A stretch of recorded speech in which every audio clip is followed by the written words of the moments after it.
기자입니다. 안녕하십니까? 지난 시간에 이제 한 2주 전이네요. 2주 전에 불신자들이 가게 될 그 영원한 형벌의 장소인 지옥에 대한 이런 말씀을 증거를 했습니다. 오늘은요, 바로 이 하나님을 믿는 참된 신자들이 가게 될 영원한 이 복락의 장소인 이 천국에 대해서 이렇게 말씀을 전하도록 하겠습니다. 이 지옥의 본질, 또 지옥이 가지고 있는 이 영적인 의미가 하나님과의 영원한 분리라고 한다면, 이 천국이 가지고 있는 이러한 본질, 또 이 영적인 의미는 바로 하나님의 임재라고 할 수 있습니다. 하나님이 그곳에 계시고 또 하나님이 함께 하시는 것이 바로 천국이라고 하는 것의 본질이고 영적인 의미인 것입니다. 오늘날 이 천국에 대한 많은 정보가 있습니다. 그래서 우리 주변에 어떤 사람들, 천국에 다녀왔다는 사람들 이렇게 말들을 들어볼 수 있잖아요. 뿐만 아니라 내가 직접 하나님으로부터 천국에 대한 계시를 받았다고 하는 이러한 사람들이 오늘날 많은 것도 사실입니다. 하지만 천국을 올바르게 이해할 수 있는 길은 바로 오직 이 성경에 기록된 하나님의 말씀을 통해서만 우리가 이 천국에 대해서 바르게 이해할 수가 있습니다. 이 성경이야말로 천국을 올바로 이해할 수 있는 유일한 원천인 것이죠. 그래서 오늘부터 2주에 걸쳐서 오늘과 다음 주가 되겠습니다. 성경이 말하는 이 천국이라고 하는 주제를 가지고 말씀을 전하고자 합니다. 오늘 첫 번째 시간이기 때문에 천국에 대한 큰 그림, 이 개괄적인 부분에 대해서 다루고요. 다음 시간에는 이 천국에 대한 구체적인 부분들을 다룰 예정입니다. 성경은요, 장차 우리 거듭난 신자들이 죽음 이후에 가게 될 두 거처에 대해서 소개하고 있습니다. 이것은 이제 불신자들이 가게 될 지옥이 아니라 거듭난 신자들이 가게 될 두 거처, 장소에 대해서 이렇게 얘기를 하고 있는데요. 첫 번째는 바로 뭐냐면 셋째 하늘, 낙원이라고 부르는 장소입니다. 바로 여기에 현재 죽은 신자들이 거하고 있는 이 장소, 거처, 이곳이 바로 셋째 하늘, 낙원이라고 하는 이러한 곳이고요. 뿐만 아니라 또 다른 거처가 있습니다. 장차 모든 신자들이 부활의 몸을 입고 거하게 될 영원한 거처. 성경은 이 거처를 새 하늘과 새 땅이라고 말합니다. 그래서 거듭난 신자들이 죽음 이후에 가게 될 이 두 거처에 대해서 우리가 바르게 이해하는 이 부분이 필요합니다. 이 두 거처를 모두 우리는 일반적으로 천국이라고 부릅니다. 아까 제가 천국의 이 본질, 영적인 의미가 바로 하나님의 임재, 하나님의 함께하심이라고 이렇게 말씀을 드렸지 않습니까? 바로 이 두 곳이 바로 하나님이 임재에 계시고 하나님께서 그분의 사람들과 함께하기 때문에 우리는 일반적으로 이 두 거처를 천국이라고 부르고 있습니다. 그래서 먼저 첫 번째, 죽은 사람들이 가게 될 이 거처 중에서도 이 셋째 하늘, 낙원이라고 하는 이 장소에 대해서 성경이 뭐라고 얘기하고 있는지 이 부분을 살펴보고자 합니다. 형제 자매님들, 셋째 하늘이 있다고 하는 이 부분을 우리가 들으면 의아해하실 수도 있어요. 어떻게 하늘에 셋째 하늘이 있지? 근데 성경에는 분명히 셋째 하늘을 언급하고 있고, 또 우리가 하늘이라고 부르는 이 하늘들을 분명하게 나누어서 분리해서 설명하고 있는 것을 보게 됩니다. 첫 번째, 우리가 알고 있는 하늘, 성경에 기록된 하늘이 어떤 의미를 갖고 있는 하늘이 있냐면 바로 우리가 이 일반적으로 알고 있는 하늘이 있잖아요. 이 대기를 가리켜서 성경은 하늘이라고 말하고 있습니다. 그래서 이사야서 55장에 있는 말씀처럼 비와 눈이 형성돼서 내리는 그 하늘, 그 대기를 하늘이라고 말하고 있고, 밑에 있는 시편 147편 말씀에서는 구름으로 하늘을 덮으시며 이 말씀이 있잖아요. 바로 구름이 형성되는 이 대기를 성경에서는 하늘이라고 부르고 있습니다. 그래서 많은 신학자들이 이 하늘을, 이 대기라고 하는 하늘을 첫째 하늘이라고 말하고 있습니다. 그래서 대기라고 불리는 하늘에 대해서 성경이 언급하고 있고, 두 번째, 우주라고 불리는 하늘이 있습니다. 똑같은 하늘이지만 그 개념 자체가 달라요. 그래서 하나님께서 창세기 말씀에 보면 하늘에 이 광명체들을 만들어서 그것을 두시지 않습니까? 해와 달과 별이 지금 어디에 있나요? 우주라고 하는 실제 공간과 장소에 있지 않습니까? 이 우주라고 하는 장소를 성경에서는 또 하늘이라고 표현하고 있는 것을 보게 됩니다. 그래서 창세기 말씀에 나와 있는 것처럼 하나님이 이르시되 하늘의 궁창에 광명체들이 있어. 그리고 밑에 보면 하나님이 그 광명체들을 하늘의 궁창에 두어서 땅을 비추게 하셨다, 이 말씀이 있습니다. 그러니까 우주라고 불리는 이 하늘이 있어요. 그래서 신학자들은 이 하늘을, 바로 우주라고 하는 이 하늘을 둘째 하늘이라고 말하고 있습니다. 하늘이지만 그 하늘이 다 똑같은 하늘은 아닌 거예요. 마지막으로 우리가 살펴보고자 하는 이 셋째 하늘, 바로 하나님의 처소, 하나님의 영광스러운 거처로서의 하늘을 성경은 언급하고 있는 것을 보게 됩니다. 여기 신명기 말씀에서 보면 이 말씀이 있습니다. 원하건대 주의 거룩한 처소 어디라고요? 하늘. 밑에 있는 이사야서 말씀에 보면 주여 하늘에서 굽어 살피시며 주의 거룩하고 영화로운 처소에서 보옵소서. 바로 성경은 하나님의 그 영광스러운 거처로서의 하늘을 말하고 있습니다. 뿐만 아니라 우리 예수님께서도 하나님의 처소에 대해서 이렇게 말씀하셨어요. 예수님께서 제자들에게 기도를 가르쳐 주셨을 때 이렇게 가르쳐 주셨습니다. 그러므로 너희는 이렇게 기도하라. 하늘에 계신 우리 아버지요.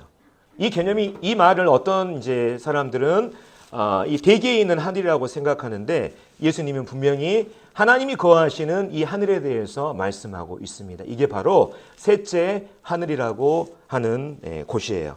뿐만 아니라 예수님께서 십자가의 속죄 사역을 이루시고 바로 하나님 앞에 가셨다고 말씀하셨습니다. 히브리서 말씀을 보면 제가 한번 읽어볼게요.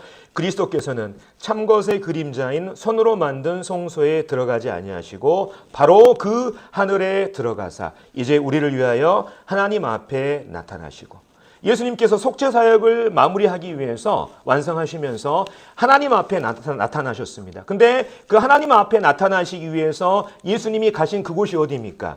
성경에서는 바로 그 하늘이라고 분명히 정확하게 언급하고 있는 것을 보게 되죠. 뿐만 아니라 밑에 있는 사도행전 1장 11절 말씀에서는 이르되 갈릴리 사람들아 어찌하여 서서 하늘을 쳐다보느냐, 너희 가운데서 하늘로 올려지신 이 예수는 하늘로 가심을 본 그대로 오시리라. 예수님이 승천하신 곳이 어디입니까? 대기로 가셨습니까? 그렇지 않아요. 예수님은 어디로 가셨냐면 하나님의 처소인 그 하늘로 가셨어요. 앞으로 오실 때도 예수님께서는 그 하나님의 처소인 그 하늘에서 그대로 오시게 된다고 말씀하고 있습니다. 이처럼 성경은 하나님의 처소로서의 이 하늘에 대해서 분명하게 언급하고 있습니다. 뿐만 아니라 이제 우리가 사도 바울의 고백을 들을 수가 있습니다. 고린도후서 12장에 보면 이 바울이 하나님이 계시는 그 낙원, 그 셋째 하늘에 다녀온 경험을 말하고 있습니다. 제가 읽어보겠습니다. 내가 그리스도 안에 있는 한 사람을 아노니 그는 14년 전에 셋째 하늘에 이끌려 간 자라. 그가 낙원으로 이끌려가서 말로 표현할 수 없는 말을 들었으니 사람이 가히 이르지 못할 말이로다.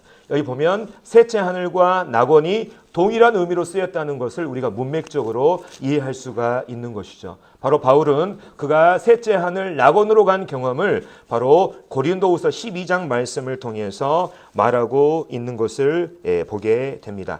뿐만 아니라 예수님께서 십자가에 달려 돌아가실 때 그 옆에 있는 예수님을 믿고 영접한 강도를 향해서 이렇게 말씀하셨습니다. 내가 진실로 내게 이르노니 네가 오늘 나와 함께 낙원에 있으리라. 다시 말하면 예수님을 믿고 죽은 신자들이 바로 하나님의 처소이며 셋째 하늘인 낙원에 간다고 하는 이 말씀을 하신 것이에요. 그래서 실은 우리 성도님들 가운데서도 먼저 죽음을 맞이한 성도님들이 계시지 않습니까? 그분들의 몸은 현재 무덤 가운데 있습니다. 하지만 그분들의 그 영혼은 어디에 있습니까? 바로 낙원이라고 하는 하나님의 이 처소에서 예수님과 함께 있는 것입니다. 그래서 성경은 장차 신자들이 가게 될 이 천국을 말하면서 분명히 이 셋째 하늘, 낙원에 대해서 언급하고 있는 것을 보게 되죠. 그래서 하나님은 모든 곳에 계시는 무소부재하신 하나님이십니다. 하지만 특별히 성경은 우리가 살펴본 것처럼 바로 하나님의 처소로서의 하늘을 분명하게 언급하고 있습니다. 똑같은 하늘이라도 여기 나와 있는 것처럼 이 하늘의 개념이 달라요. 대기라고 불리는 하늘이 있고 우주라고 불리는 하늘이 있고 성경에서는 분명히 하나님의 처소로 언급되는 그 하늘이 있는 것을 보게 됩니다. 여기 나와 있는 것처럼 대기와 우주라고 하는 이 하늘이 실제 장소이고 물리적인 공간인 것처럼 바로 이 셋째 하늘, 이 하늘, 하나님의 이 처소로서의 하늘도 어떻습니까? 상상의 장소입니까? 상징적인 의미입니까? 아니에요. 대기와 우주가 실제적인 장소와 공간인 것처럼 이 셋째 하늘 역시 하나님이 거하시는 실제 장소이며 물리적인 공간이라고 하는 것을 우리가 알 수가 있는 것이죠. 그래서 특별히 신학자들은 이 셋째 하늘을 바로 현재의 천국, 현재의 천국이라고 부르고 있습니다.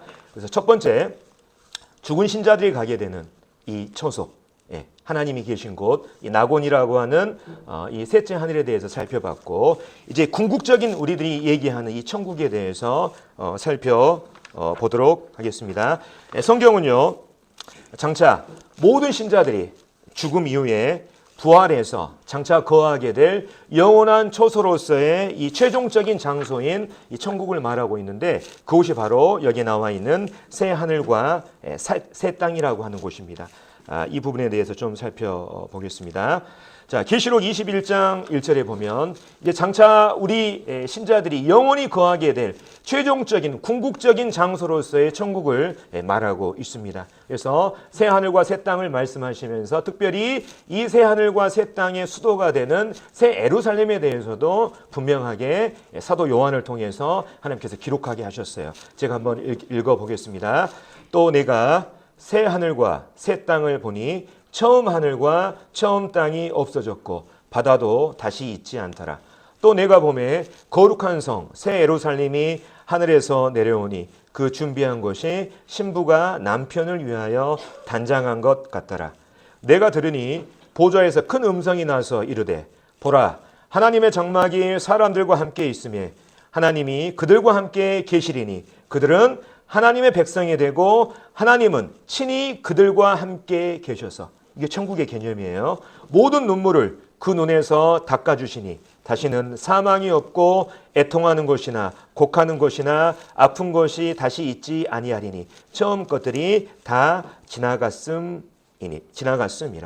그래서 많은 사람들이 이 천국, 이 궁극적인 천국을 바로 미래의 천국이라고 부르고 있습니다. 장차 우리들이 죽음을 맞이하게 될 때, 장차 하나님과 영원히 거하게 될 이 장소가 바로 새 하늘과 새 땅이라는 곳, 그리고 그곳의 수도인 새 예루살렘 성에 우리가 거하게 될 것이라고 성경은 우리에게 분명하게 말하고 있습니다. 그래서 이 새 하늘과 새 땅, 우리의 최종적인 궁극적인 이 천국인 새 하늘과 새 땅에 대한 이해를 돕기 위해서 제가 좀 창세기 말씀을 몇 구절 인용하도록 하겠습니다. 성경의 맨 처음 시작은요, 태초에 하나님이 천지를 창조하시니라, 이 말씀으로 시작하고 있습니다.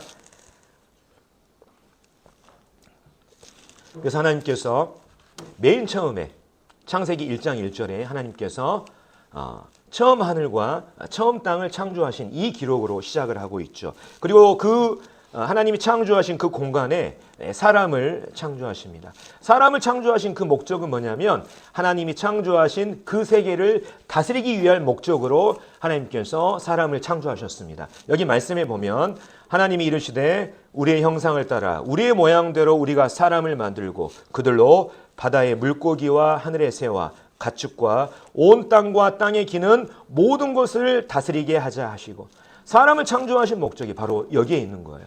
하나님이 그 창조하신 그 세상에 하나님을 대신해서 하나님을 대신하는 이 통치의 대리자인 이 왕으로서 사람을 창조하셨습니다. 그래서 사람에게는 모든 권리가 주어졌어요. 사람에게는 모든 것이 주어졌습니다. 하지만 사람에게 있는 권리와 자유의지는 바로 그들을 창조하신 하나님의 질서와 권위 아래 있어야 했던 것이죠. 그것을 보여주시기 위해서 하나님이 만드신 것이 뭡니까? 바로 선악을 알게 하는 나무를 하나님께서 만드신 거예요. 너에게 모든 것이 주어졌지만 너희를 창조한 존재는 바로 나다. 내가 정한 질서와 권위 아래에 있을 때 너희들이 정말 행복하게 살 수 있다고 하는 이런 부분들을 단적으로 보여주시기 위해서 하나님께서 그 권위와 질서의 상징으로 바로 이 선악을 알게 하는 나무를 만드셨던 것입니다. 그래서 아담과 하와가 그 선악과를 볼 때마다 어떤 생각을 해야 했을까요? 바로 하늘에서 그들을 다스리시는 창조주 하나님의 권위와 질서를 항상 생각해야 됐습니다. 그들이 항상 시각적으로 그것을 보면서 그들의 질서, 하나님이 정하신 질서와 권위 아래 있어야 했어요. 하지만 사람은 어떻습니까? 그들이 가진 자유의지를 가지고 하나님의 이 질서에 도전했습니다. 하나님이 정하신 그 권위에 그들은 도전을 했습니다. 그래서 그들이 하나님과 같이 되려는 마음을 가지고 선악을 알게 하는 그 실과를 먹게 되죠. 성경은 이것을 죄라고 부릅니다. 하나님을 알면서도 하나님이 정하신 질서와 권위 아래 있기를 거부하는 것. 하나님이 어떤 분이신지를 알면서도 하나님을 그 마음의 중심 가운데 두기를 싫어하는 것. 이것이 바로 성경에서 말하는 이 죄의 본질이라고 하는 거예요. 첫사람 아담이 죄를 지었기 때문에 우리가 어쩔 수 없이 죄인이 된 것이 아니라 우리가 근본적으로 죄인인 이유는 바로 아담과 하와처럼 우리 마음 가운데 하나님의 그 권위와 질서 앞에 도전하고 하나님같이 되려는 그 마음이 있기 때문에 실은 똑같은 죄인인 것입니다. 성경은요, 사람과 사람 사이의 죄를 다루기보다는 그 죄의 근본적인 부분들, 다시 말하면 하나님과 사람 사이의 관계에서 일어나는 그 근본적인 죄에 대해서 하나님께서는 말씀하고 있습니다. 그래서 이 하나님을 향한 이 근본적인 죄와 반역의 결과로, 그 결과가 어떻습니까? 바로 이 땅에 저주가 찾아왔습니다. 그렇죠. 그 죄의 결과로 뿐만 아니라 이 땅에 사망이 찾아왔습니다. 너는 흑이니 흑으로 돌아가야 된다. 뿐만 아니라 이 땅에 수고와 고통이 찾아왔습니다. 여자에게 임신하는 고통이 찾아오고 남자에게는 땀을 흘려서 수고해야 땅의 소산을 먹을 수 있는 그 수고가 이제 이 죄의 결과로 찾아온 것이죠. 뿐만 아니라 사람은요, 하나님이 계신 그 에덴 동산으로부터, 그 낙원으로부터 추방됐습니다. 그리고 생명나무를 얻을 수 있는 그 길로부터 완전히 추방이 됐죠. 이것이 바로 창세기 1장부터 3장 가운데 나타난 이 죄의 결과예요. 사람의 타락의 이러한 결과들이 여실하게 이 창세기 1장과 3장에 있는 이 두 장의 말씀을 통해서 드러나고 있는 것입니다. 근데 이제 성경의 맨 마지막 장인 요한계시록 마지막 21장과 22장에는 이 모든 것들이 회복되는 장면이 나옵니다. 바로 어디에서요? 새 하늘과 새 땅에서 이 모든 것들이 회복되는 것이 나옵니다. 다시는 과거에 우리는 창세기 말씀에 보면 저주를 받았습니다. 근데 이 새하늘과 새 땅을 말씀하실 때 다시는 저주가 없고 뿐만 아니라 사망과 슬픔과 아픔과 고통이 없는, 자 읽어보면 모든 눈물을 그 눈에서 닦아주시니 다시는 사망이 없고 애통하는 것이나 곡하는 것이나 아픈 것이 다시 있지 아니하리니 처음 것들이 다 지나갔음이라나. 이것이 회복되는 거예요. 뿐만 아니라 사람이 낙원에서 추방됐지 않습니까? 생명나무의 길로부터 이제 완전히 분리가 됐잖아요. 이제 다시 생명나무를 소유하고 뿐만 아니라 이 에덴 동산에서 모든 것들을 통치하고 다스릴 수 있는 이 왕의 이 권리를, 다스림의 이 권리를 죄의 결과로 인해서 상실해 버렸는데 다시 새 하늘과 새 땅에서 그들이 세세토록 왕노릇한다고 하는 이 말씀을 보게 될 때 다시금 다스림과 통치의 권세가 바로 이 거듭난 신자들이 새 하늘과 새 땅에서 다시 얻게 되는 이 결과라고 성경은 말하고 있습니다. 특별히 우리가 이것을 어떤 상징적인 의미로 받아들일 게 아니라 우리가 이것을 실제적인 문자적인 의미로 받아들이는 게 필요하죠. 하나님께서 이 새 하늘과 새 땅에 대한 말씀을 기록하시면서 요한에게 이렇게 당부하셨어요. 보라, 내가 만물을 새롭게 하노라 하시고 또 이르시되 이 말은 진실하고 참되니 기록하라. 우리의 이성으로는, 우리의 불완전한 이성으로는 하나님의 하신 이 말씀이 정말 실제로 이루어질 수 있을까? 이렇게 의심할 수 있지만 하나님께서는 이 말이 정말 진실되고 참된 것이니까 요한아, 이것을 꼭 기록해라고 할 정도로 하나님께서 이것을 당부하셨습니다. 다시 말하면 이 말씀에 대한 진실성을 하나님께서 이 기록을 통해서 보증하신 것입니다. 그래서 실은 우리가 하나님을 믿는 가장 큰 이유가 바로 이 새 하늘과 새 땅, 우리가 장차 거하게 될 이 천국에 대한 이 하나님의 약속의 말씀을 우리가 진실로 믿기 때문이죠. 그렇기 때문에 우리가 하나님을 지금 믿고 있지 않습니까? 예. 뿐만 아니라 하나님뿐만 아니라 예수님께서도 이 땅에 계실 때 예수님을 따르는 제자들의 거처에 대해서도 분명히 말씀하셨습니다. 6월절 저녁에 이제 예수님이 이제 돌아가실 것을 이제 제자들이 직감을 하고 그들의 마음 가운데 많은 불안과 근심이 있었습니다. 그래서 예수님께서 이 말씀을 통해서 그들의 마음 가운데 평안을 주시는 것을 보게 됩니다. 제가 읽어보겠습니다. 너희는 마음에 근심하지 말라. 하나님을 믿으니 또 나를 믿으라. 내 아버지 집에 거할 곳이 많도다. 그렇지 않으면 너희에게 일렀으리라. 내가 너희를 위하여 거처를 예비하러 가노니 가서 너희를 위하여 거처를 예비하면 내가 다시 와서 너희를 내게로 영접하여 나 있는 곳에 너희도 있게 하리라. 자, 여기서 우리가 주목할 부분이 있습니다. 저희가 이제 저번 시간에 성경이 말하는 지옥, 이것을 다룰 때 지옥이 실제 장소임을 나타내기 위해서 바로 거기 이제 부자와 나사로 이야기해서 바로 이 고통받는 곳이라고 하는 여기에 해당되는 이 헬라어가 이 토포스라고 하는 이 단어가 쓰였다고 하는 부분을 말씀을 드렸습니다. 이 토포스는 실제적인 장소와 위치를 나타낼 때 쓰이는 그리스어라고 말씀을 드렸어요. 마찬가지로 이 토포스라고 하는 단어가 똑같이 예수님이 말씀하신 거처에 똑같이 쓰였다는 것을 우리가 주목할 필요가 있습니다. 예수님이 말씀하신 그 거처는 상징적인 상상에 이러한 장소가 아니라 지옥처럼 실제적인 장소이고 물리적인 공간이라는 것을 하나님께서 이 말씀을 통해서 우리에게 증거하고 있습니다. 뿐만 아니라 이 말씀을 보면 예수님께서 두 번이나 연거푸 반복해서 이 말씀을 하셔요. 내가 너희를 위하여 거처를 예비하러 가노니 가서 너희를 위하여 거처를 예비하면. 예수님께서 이 말씀을 반복적으로 하신다는 건 뭡니까? 이 말씀에 대한 진실성을 예수님께서 보증하시는 거예요. 내가 진실로 진실로 너희에게 이르노니. 이러한 말처럼 예수님께서 이러한 거처에 대한 말씀을 반복적으로 하심을 통해서 바로 이 예수님께서 마련하신 이 거처에 대한 이 실제성을 예수님께서 그분의 말씀을 통해서 직접 보증하신 것입니다. 그래서 이제 그리고 예수님이 이 말씀하신 이 거처가 바로 아까 우리가 살펴본 새 하늘과 새 땅, 거룩한 성 예루살렘이라고 많은 학자들이 이제 분별을 하고 있죠. 그래서 이제 지금까지 내용을 이제 천국과 지옥에 대한 부분을 잠깐 정리하겠습니다. 자, 지옥은 예수님께서 불신자에게 경고하신 실제 장소이고 물리적인 공간입니다.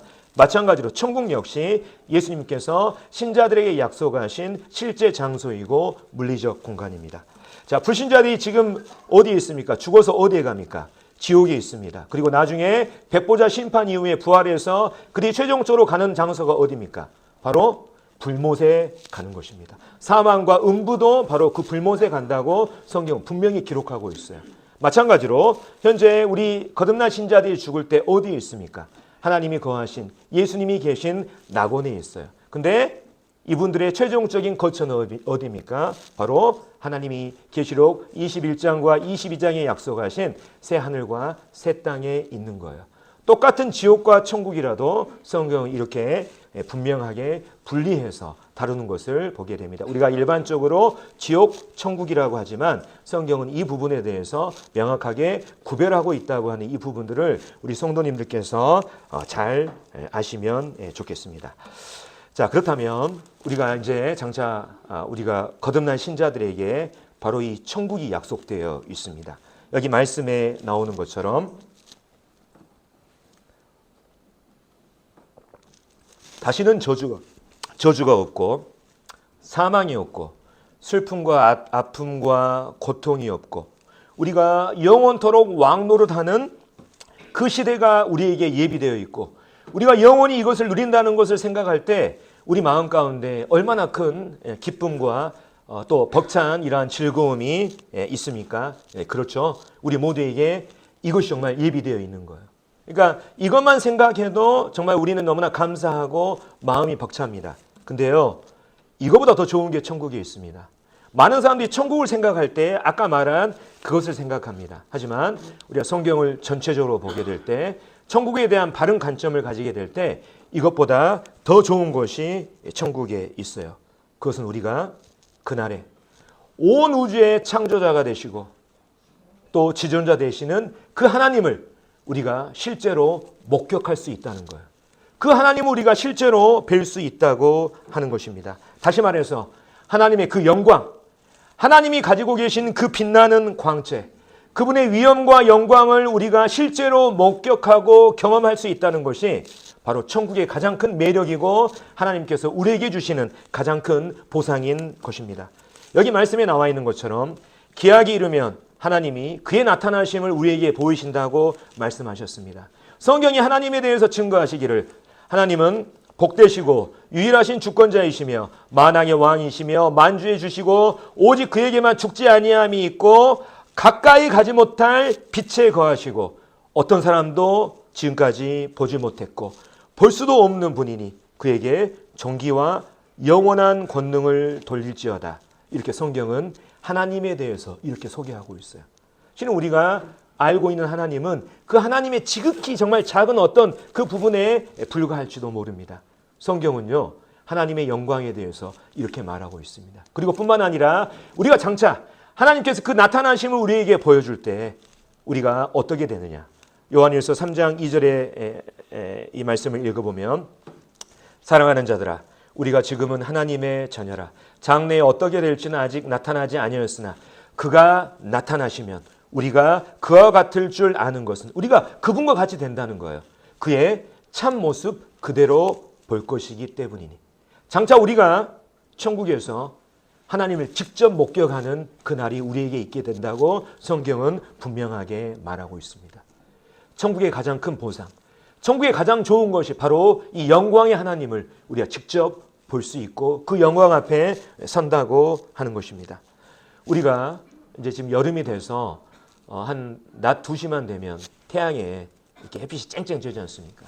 근데 우리 인생의 이 연약한 눈으로는 하나님이 만드신 그 태양의 빛을 단 10초도 감당할 수 없습니다. 그게 사실이지 않습니까? 그것을 오래 보게 될 때 우리 시력이 멀어지는 것은 너무나 당연한 거예요. 근데 그 태양을 만드시고 그 태양뿐만 아니라 온 우주의 광명체를 그 만드신 그 하나님의 그 빛과 그 영광과 그 위엄은 우리가 실제로 목격하게 될 때 얼마나 대단한 것일까요?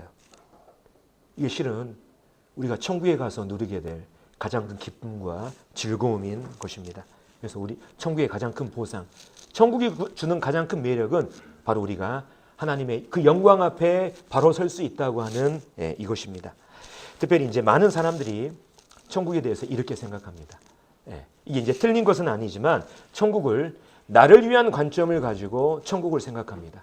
내가 천국에 가면 나를 위해서 천국에 무엇이 예비되어 있을까? 나는 천국에서 무엇을 누릴 수 있을까? 이게 일반적인 이제 천국에 대한 관점이잖아요. 많은 사람들이 이게 틀린 건 아니지만 천국에 대해서 생각할 때 이렇게 생각하는 이러한 경향이 있습니다.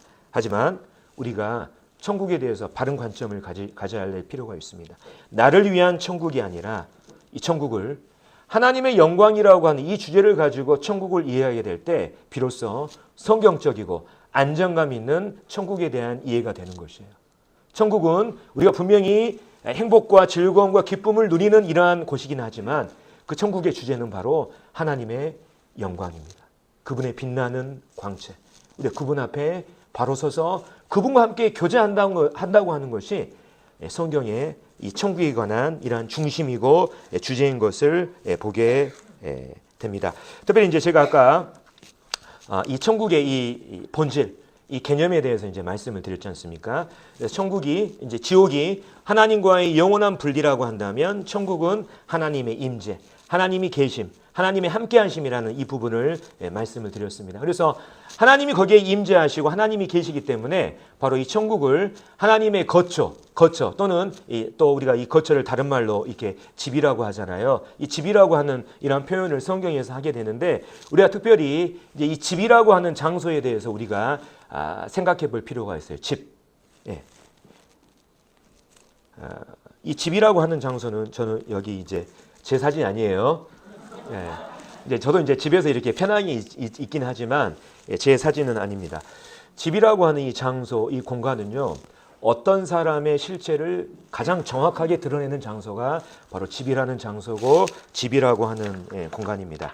자, 반호진이라고 하는 존재가 학교라는 장소에서 근무하는 모습 뿐만 아니라 이 교회라는 공간에서 사람들에게 보이는 모습은 일부분에 지나지 않아요. 어찌 보면 그것은 위선일 수도 있고 제가 이렇게 포장되는 이러한 모습일 수가 있습니다. 하지만 비로소 이 집이라고 하는 이 장소 공간에서 반호진이라고 하는 이 존재의 이 참 모습이 가장 선명하게 정확하게 드러나게 마련입니다.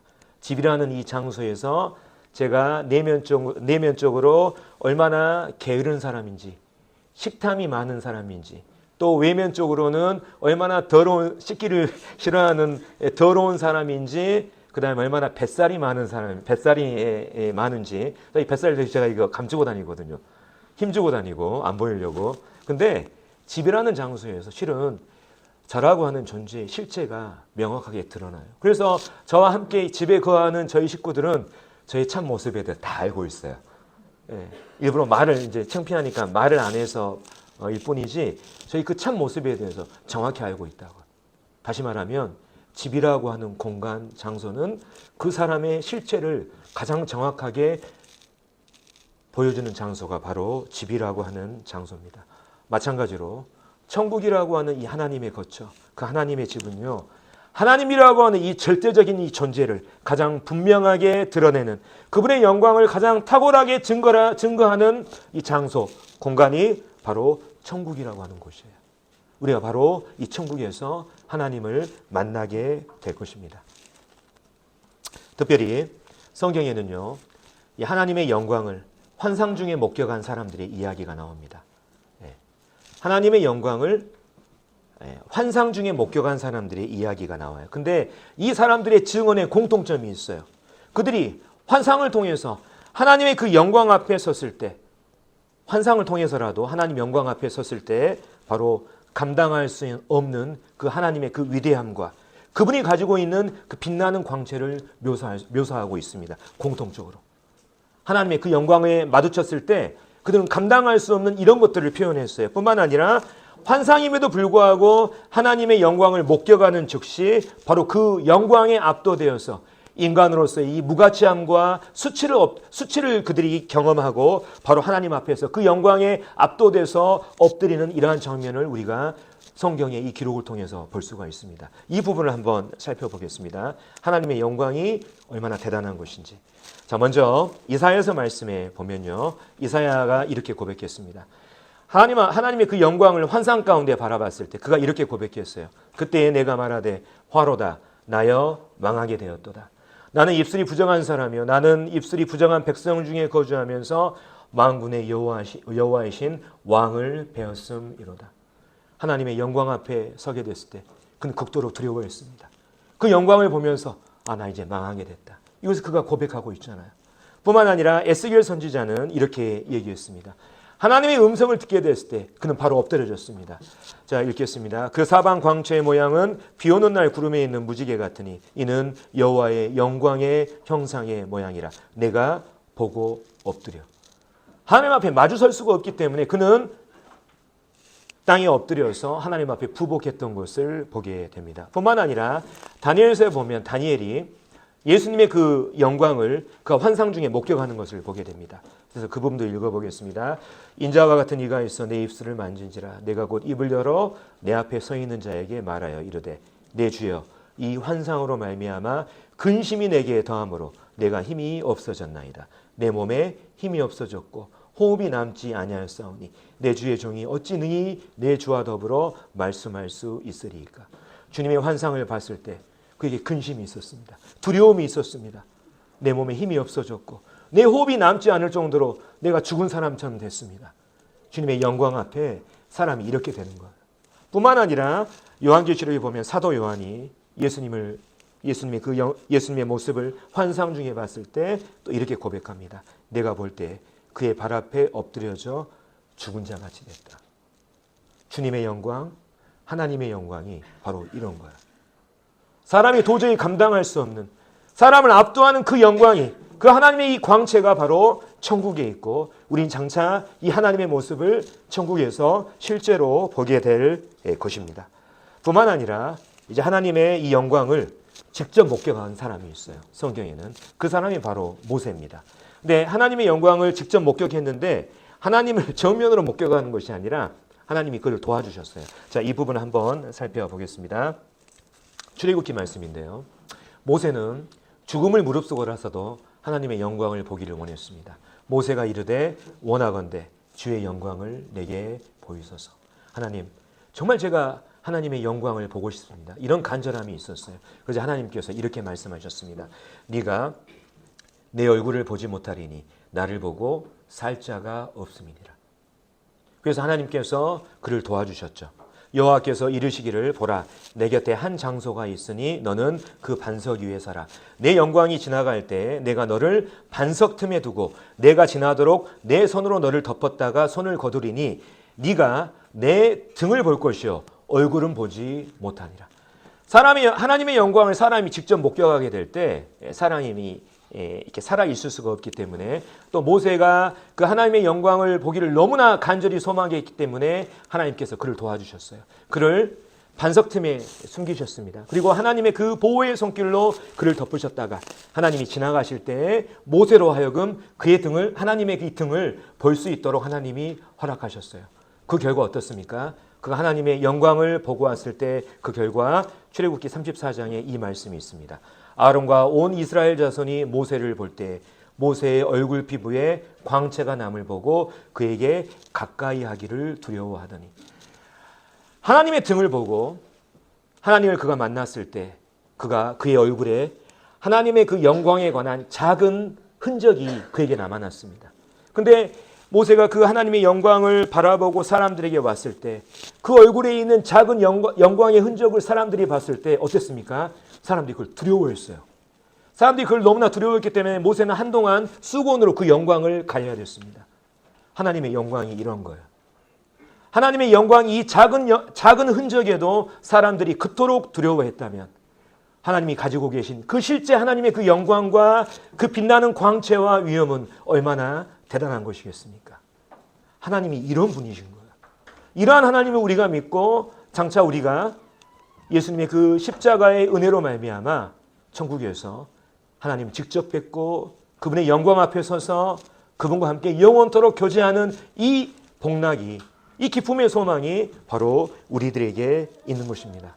하지만 현재 우리가 가진 이 몸으로는 하나님의 영광을 도저히 감당할 수가 없어요. 그렇죠. 그렇기 때문에 하나님의 영광을 감당할 수 있는 특별한 몸이 우리에게 필요한 거예요. 그렇기 때문에 우리에게 예비된 게 뭡니까? 바로 이 특별한 몸을 위한 부활이라고 하는 것입니다. 아까 말씀드린 것처럼 이제 우리가 이제 부활을 하게 되는데 이 부활이 어떠한 수준의 부활이냐? 우리가 이것을 잘 생각할 필요가 있습니다. 요한일서 3장 2절에 보면 다시 제가 읽겠습니다. 사랑하는 자들아 우리가 지금은 하나님의 자녀라. 장래에 어떻게 될지는 아직 나타나지 아니하였으나 그가 나타나시면 우리가 누구처럼 된다고요? 그와 같이 될 줄을 아는 것은 그의 참모습 그대로 볼 것이기 때문이. 이 말씀은 이런 의미가 있습니다. 우리가 현재 가지고 있는 이 몸, 이 육체, 연약한 이 한계로는 그 하나님의 영광 앞에 설 수가 없는 거예요. 근데 장차 우리가 하나님의 영광 앞에 서게 되려면 그것을 감당할 수 있는 특별한 몸이 필요한 거예요. 그 몸이 어떤 수준의 몸이냐면 바로 그분과 같은 몸이 되는 거예요. 그래야 그분의 영광을 감당할 수 있는 거예요. 그분과 같은 몸으로 우리가 부활을 하고 그분과 같은 특별한 몸을 가져야 그분의 영광을 우리가 실제로 감당할 수가 있는 것입니다. 이 부활의 몸이 그냥 이렇게 우리가 쉽게 생각하는 그런 부활의 몸이 아니라 하나님의 영광을 감당할 수 있는 특별한 몸인 것입니다. 하나님께서 우리에게 주시는 이 천국의 이 유업들을 감당할 수 있는 그 특별한 몸이 우리의 부활을 통해서 우리에게 예비되어 있는 것이죠. 그래서 이 신자들의 부활에 대해서 바울이 이렇게 이해하고 있습니다. 왜 우리에게 부활이 필요하냐? 형제들아, 내가 이것을 말하노니 혈과 육은 하나님 나라를 이어받을 수 없고 또한 썩는 것은 썩지 아니하는 것을 유업으로 받지 못하니라. 우리가 가지고 있는 이 몸, 우리 연약한 육신으로는 하나님이 주시고자 하는 이것들을 도저히 감당할 수가 없습니다. 그렇기 때문에 우리가 죽음 이후에 하나님이 예비하신 그 부활이 필요하다고 성경은 말하고 있어요. 그러면서 이것을 말하면서 바울이 이어서 부활에 대해서 소개를 합니다. 보라, 내가 너에게 비밀을 말하노니 우리가 다 잠잘 것이 아니요 마지막 나팔에 순식간에 호련히 다 변화되리니 나팔 소리가 나매 죽은 자들이 썩지 아니할 것으로 다시 살아나고 우리도 변화되리라. 이 썩을 것이 반드시 썩지 아니할 것을 입겠고 이 죽을 것이 죽지 아니함을 입으리로다. 천국의 이 영광을 감당하기 위해서 반드시 우리가 전제로 되어야 되는 것이 바로 이 부활입니다. 부활을 통해서 특별한 몸을 입어야 바로 하나님이 주시는 이것들을 우리가 감당할 수가 있는 거예요. 특별히 이제 이 바울은 신자들의 죽음을 바로 이 부활을 위한 씨앗을 심는 것이라고 이렇게 말하고 있습니다. 자, 이 말씀은 제가 이제 성도들 추모식 때 자주 인용하고 전하는 말씀인데요. 좀 이 부분을 또 다시 한번 또 생각해 봤으면 좋겠습니다. 자, 읽겠습니다. 죽은 자의 부활도 이와 그와 같으니 썩을 것으로 심고 썩지 아니할 것으로 다시 살아나며 욕된 것으로 심고 영광스러운 것으로 다시 살아나며 약한 것으로 심고 강한 것으로 다시 살아나며 육의 몸으로 심고 신령한 몸으로 다시 살아나는. 자, 우리가 가지고 있는 이 몸은요, 썩을 몸입니다. 그래서 우리가 나중에 죽음을 맞이해서 흙 가운데 들어갈 때 뭘로 됩니까? 흙과 먼지로 이 몸이 썩잖아요. 하지만 우리는 죽음이라고 하는 이 씨앗을 통해서 장차 썩지 아니하는 특별한 몸으로 우리는 다시 살아나게 된다고 성경은 말하고 있습니다. 현재 우리가 가지고 있는 이 몸은 욕된 몸입니다. 그래서 우리가 죽음을 맞이할 때 무덤에 어떤 몸으로 들어갑니까? 시로라기 하나 걸치지 않는 이런 수치스러운 모습으로 무덤 가운데 들어가잖아요. 하지만 우리는 장차 이 죽음이라고 하는 씨앗을 통해서 장차 영광스러운 이러한 몸으로 다시 살아나게 된다고 성경은 말하고 있습니다. 현재 우리가 가지고 있는 이 몸은 약한 몸입니다. 그래서 우리는 이 땅에서 질병을 경험하고 질병으로 말미암아 신음하고 고통하고 슬퍼합니다. 하지만 우리는 장차 이 죽음이라고 하는 씨앗을 통해서 다시는 아픔과 슬픔과 고통이 없고 사망이 없는 이러한 영광스러운 몸으로 다시 살아나게 된다고 성경은 말하고 있습니다. 현재 우리가 가지고 있는 육의 몸입니다. 우리의 육의 본성이 있기 때문에 우리는 죄를 제어할 수 있는 이러한 능력이 부족합니다. 그래서 하나님을 믿는 신자라 할지라도 때로는 죄에 빠지면서 또 죄에 빠진 자기 자신을 보면서 우리는 늘 한탄할 수밖에 없는 거예요. 하지만 장차 우리는 이 죽음이라고 하는 이 씨앗을 통해서 장차 신령한 영의 지배를 받는 완전한 영의 몸으로 다시 살아나게 될 것이라고 성경은 우리에게 말하고 있습니다. 그래서 아까 말씀드린 것처럼 우리가 장차 부활하게 될 이 몸은요, 그냥 보통의 몸이 아닌 거예요. 그분과 같은 몸입니다. 그분을 실제적으로 보기 위해서는 그분과 같은 수준의 몸이 돼야 되는 거예요. 특별한 몸. 성경은 이 부활에 대해서 우리에게 강력하게 증거되고 있습니다. 신자들만 부활이 있는 게 아니에요. 불신자들도 부활합니다. 불신자들도 현재 가지고 있는 그 몸으로는 지옥의 영원한 형벌을 감당할 수가 없어요. 그렇기 때문에 그들에게는 그 지옥의 형벌을 감당할 수 있는 특별한 몸이 그들에게도 필요한 것입니다. 신자들만 부활한 것이 아니라 바로 나중에 백보자 심판 때 하나님 믿지 않는 모든 불신자들이 그때 부활해서 그들의 행위에 따라서 심판을 받게 된다고 성경은 말하고 있습니다. 그래서 불신자들 역시 그들에게 예비된 지옥의 심판을 감당하기 위해서는 바로 부활이라고 하는 이것이 전제되어야 하는 것입니다. 그래서 예수님께서 이 땅에 계실 때 두 가지 부활에 대해서 말씀하셨어요. 무덤에 있는 자가 다 그의 음성을 들을 때가 오나니 선한 일을 행한 자는 생명의 부활로 악한 일을 행한 자는 심판의 부활로 나오리라. 모든 사람은 부활하게 되어 있습니다. 그것이 생명의 부활이냐 심판의 부활이냐. 단지 이 차이가 있는 것입니다. 그래서 지금까지 이제 천국에 대해서 이제 제가 이 천국 하나님의 영광이라고 하는 이 주제를 가지고 천국을 제가 증거를 했습니다. 정말 하나님께서 우리를 위해서 예비하신 그 천국은 너무나 영광스럽고 장엄하고 탁월한 곳입니다. 하지만 천국은 무시되고 있어요. 불신자들에게도 무시되고 있지만 때로는 종종 신자들에게도 무시되고 있는 것이 사실입니다. 저부터도 이제 이런 생각을 해보게 됩니다. 과연 내 마음 가운데 천국이 차지하고 있는 비중은 얼마나 되느냐? 과연 나는 지금 이 세상에서 천국을 소망하면서 살고 있냐?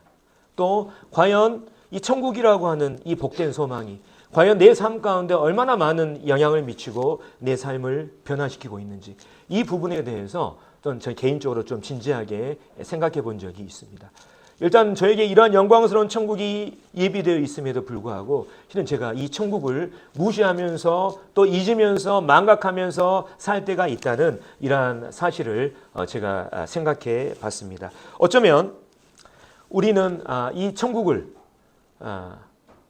생각하지 못하도록 방해하는 그 어떤 무엇인가가 있을 수도 있습니다. 우리 삶 각자 가운데 천국을 소망하지 못하도록. 그래서 제가 지금 이제 실물로 제가 이제 동전 하나를 준비했습니다. 아까 말씀드린 제가 이 동전 하나 찾으려고 부랴부랴 막 돌아다녔는데 실은 우리의 시야를 가로막는 뭔가가 있을 수도 있다고 저는 생각이 되어져요.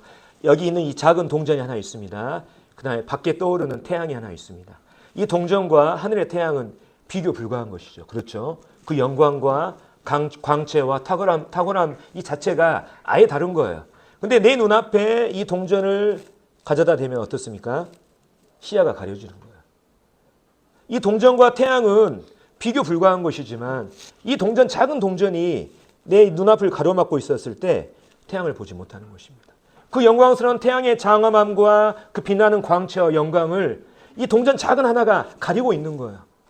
그래서 천국에 대해서 실은 우리 각자의 시야를 가로막는 이 작은 동전과 같은 그 어떤 것이 있지는 않은지 우리는 곰곰이 생각해 봐야 되는 것입니다.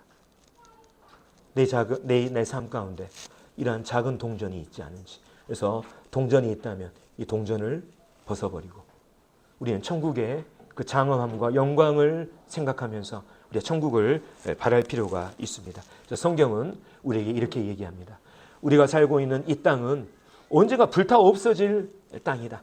하나님께서 장차 처음 하늘과 처음 땅을 없애시고 이제 새 하늘과 새 땅을 창조하시는데 바로 우리 거듭난 신자들의 바로 이 소망이 바로 복된 새 하늘과 새 땅에 있다고 베드로는 말하고 있습니다. 우리는 그의 약속대로 의가 있는 곳인 새 하늘과 새 땅을 바라보도다. 우리의 참된 소망이 이 땅에 있는 것이 아니라 하나님께서 우리에게 예비하신 바로 이 천국 새 하늘과 새 땅에 있는 것입니다. 그래서 시간이 좀 이제 많이 돼서 이제 말씀을 이제 정리합니다. 오늘은 천국에 대해서 그 천국 가운데서도 하나님의 영광이라고 하는 주제를 중심으로 제가 천국을 증거를 했습니다. 이제 다음 시간에 두 번째 시간에는 이제 좀 더 천국에 대한 오늘 이제 큰 그림을 제가 말씀을 드렸다면 좀 더 세부적이고 구체적인 부분들을 증거하고자 합니다. 누가 천국에 갈 수 있냐? 그 다음에 우리가 거하는 새 예루살렘 성은 과연 어떤 모습이냐? 우리는 천국에서 어떤 삶을 살게 될 것인가? 그리고 우리에게 예비된 진짜 하늘에서 이 상급이 과연 어떤 것인가? 그 다음에 우리가 가지고 있는 천국에서의 의문들, 그리고 어떻게 우리가 이 땅에서 천국을 준비하는 지혜로운 삶을 살 수 있을 것인가? 이 부분들을 다루겠습니다. 우리가 장차 천국은요, 우리가 이사할 장소예요. 그렇죠? 이사해서 우리가 영원히 살아야 됩니다. 현재 자매님들 이사할 장소 안 알아보고 그냥 막 가서 살고 그러지 않지 않습니까? 우리가 가서 영원히 살 곳인데 거기에 대해서 제대로 된 정보를 알고 가서 살아야 되는 게 이게 당연한 것이잖아요. 지혜로운 것이잖아요. 그래서 우리가 이 부분에 대해서 우리가 연구할 필요가 있는 거예요. 그래서 다음 주에는 이 부분을 좀 중심으로 교제하도록 하겠습니다. 자, 이상으로 마치겠습니다.